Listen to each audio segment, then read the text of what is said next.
সন্দেশখালীর পথে মুখ্যমন্ত্রীকে তোপ জাতীয় মহিলা কমিশনের চেয়ারপারসনের গোটা বাংলাতে হিমশৈলের চূড়া রয়েছে।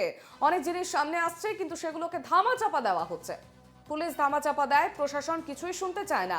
মমতা বন্দ্যোপাধ্যায় পুলিশ প্রশাসনের সঙ্গে দেখা করতে দেয় না, ভাবেন যে সত্যি বেরিয়ে আসবে, কিন্তু সত্যি কখনো চাপা থাকে না। এমনটাই তো রেখা শর্মার। আজ সন্দেশখালীতে এসেছেন তিনি এবং তারপরে এমনটা মন্তব্য করেছেন। है तो क्यों है? मैंने पढ़ा उनका स्टेटमेंट कि माउंटेन आउट ऑफ मोल हिल क्यों है? क्या पूरे वेस्ट बंगाल में छोटे छोटे मोल हिल्स बन गए हैं और उन या माउंटेन्स को मोल हिल बनाया जा रहा है। बहुत सारी चीजें बाहर आ रही हैं, बहुत सारी आवाजें आ रही हैं, लेकिन उनको दबा दिया जाता है।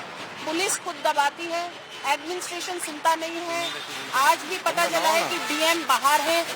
जहां भी मैं कभी जाती हूँ डीएम कभी नहीं मिलते हैं, एसपी कभी नहीं मिलते हैं। हमेशा ममता जी अपने एडमिनिस्ट्रेशन हमें ऑफिसर्स को मिलने नहीं देती, सेंट्रल एजेंसीज को, ताकि सच बाहर ना आ जाए। लेकिन सच की एक परिभाषा है कि वो बाहर आता ही आता है, कोई भी उसको ढक नहीं सकता। मैंने सुना है, जो मेरी टीम पहले गई थी, कि 10 वो लोग अरेस्टेड हैं जिनके जो विक्टिम्स हैं उनके रिलेशन वाले, तो उनको अरेस्ट कर सकती है। और जो आरोपी है उसको क्यों नहीं अरेस्ट किया जा रहा? क्या ये साठगांठ एडमिनिस्ट्रेशन की है या गवर्नमेंट की है कि आज तक शाहजहां को अरेस्ट नहीं किया गया? টেলিফোন লাইনে রয়েছেন প্রতিনিধি পৃথা দাশগুপ্ত।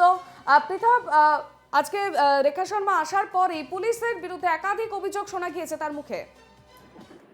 দেখো, এখনো পর্যন্ত সন্দেশখালীর পথেই রয়েছে জাতীয় মহিলা কমিশনের চেয়ারপারসন রেখা শর্মা।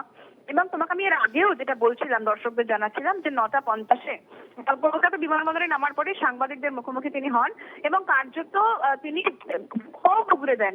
কেন ক্ষোভ উগরে দিয়েছেন তিনি বলেছেন, এর আগেও এনসিডব্লিউ যারা সদস্য তারা এসেছিলেন, কিন্তু তারা বাধা পেয়েছিলেন, তারা ঘটনাস্থল পর্যন্ত পৌঁছতে পারেনি। ঘটনাস্থল পর্যন্ত পৌঁছতে না পারার জন্য নির্যাতিতাদের মুখ থেকে সরাসরি অভিযোগ শুনতে পারেননি, কি সমস্যা হয়েছে তাদের সেটা তারা শুনতে পারেনি। এবং সেই জন্যই আজ তিনি সশরীরে সরেজমিনে পুঙ্খানুপুঙ্খ সবকিছু জানার জন্য তিনি এই মুহূর্তে মিনাখা, আমরা দেখা যাচ্ছে যে কনভয় মিনাখা ক্রস করে সন্দেশখালীর উদ্দেশ্যে যাচ্ছে এবং তিনি শুধুমাত্র নির্যাতিতাদের সঙ্গে কথা বলবেন এমনটা নয়, গ্রামে গ্রামে ঘুরবেন, সেখানে স্থানীয় থানা, স্থানীয় পুলিশ প্রশাসনের সাথে কথা বলবেন, ডিএম, এসপি তাদের সঙ্গে বৈঠক করবেন এবং আগামীকাল রাজ্য পুলিশের ডিজি এবং রাজ্যপালের সঙ্গেও দেখা করবেন। সেক্ষেত্রে মুখ্য সচিবের সঙ্গেও একটা দেখা করার সম্ভাবনা উঠে আসছে।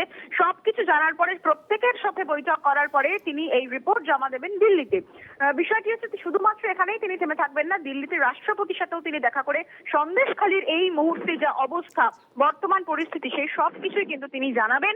এবং তার গলায় যে ক্ষোভ উঠে এসছে, তিনি বলছেন যে বারে বারে বাধা পেতে হচ্ছে প্রত্যেককে, অ্যাডমিনিস্ট্রেশন পুলিশ কে কাঠগড়ায় কার্যত দাঁড় করিয়েছেন এবং সেই জন্য আবার একটা কথা বলেছেন যে একজনও যদি নির্যাতনের শিকার হন সেটাই বা কেন হবে, সেটাও কিন্তু তিনি প্রশ্ন তুলেছেন। ফলত সবটা মিলিয়ে তার আজকে এই যাওয়া অত্যন্ত গুরুত্বপূর্ণ এবং অত্যন্ত তিনি যাচ্ছেন, তিনি কতটা পারেন, তিনি আদৌ নির্যাতিতাদের সঙ্গে কথা বলতে পারেন কিনা, তিনি এই যে সমস্ত বৈঠক তার কর্মসূচিতে রয়েছে সেগুলো করতে পারেন কিনা, সেদিকে অবশ্যই সকলের নজর থাকবে।